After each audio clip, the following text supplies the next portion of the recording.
Now let's look at the multiplier. For example, defense turned out to be a multiplier for the economy. Railways turned out to be a multiplier for the economy.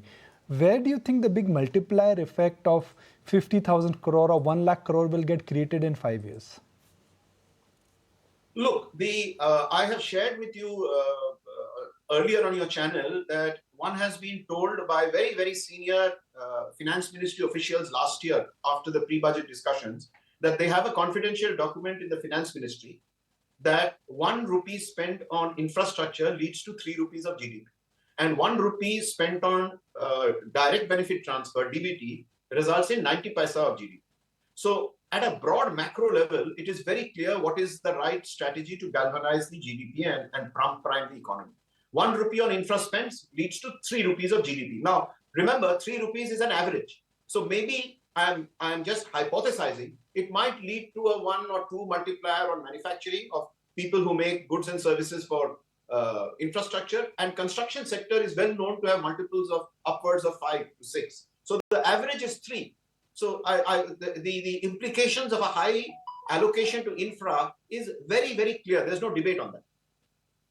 And that my point is that within the infrastructure sector, for example, there is a new multiplier which gets created. You spoke about 5 points. You know, those 5 points, there was focus on, let's say, creation of a focus on green energy, focus on renewable energy. So within the infrastructure sector, just like defense has seen parabolic move, railways has seen parabolic move. Where do you think from a government standpoint, the new multiplier will come within the government spending or within that bracket? You are pushing me to answer this question, and I think it has some overtones of what it will mean to the stock market in terms of people who supply goods and services. Obviously, the big push to green energy means that the allocations will demand a huge degree of manufactured goods and services that go to setting up not just generation capacity, because that is obvious that, you know, solar, wind, hydrogen electrolyzers will have to be manufactured. That's obvious. But even it will create huge demands for storage, pump storage, battery storage, transmission, substations, cables, insulators, transmission towers. So to answer your question, one of the big beneficiaries is going to be all the industries who are associated with providing goods and services to the energy sector. Obviously, steel and cement is a no-brainer because, you know, they constitute the bulk of infra on the construction side. I personally feel that this year, there is going to be a higher emphasis on allocation to railways over historical roads. You know, roads for the last 2.5 decades has ruled the infrastructure roost by garnering a significant portion of the budgetary allocations.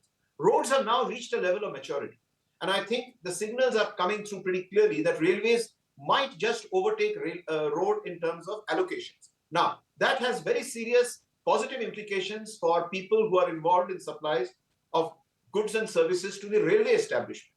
You know, not just electrification, but coaches, wagons, lines, safety equipment across the board. So I will highlight for you that, in my view, the sectors that are linked to electrical, green energy, and the sectors that are linked to railways are likely to see a disproportionate increase in their business. Okay.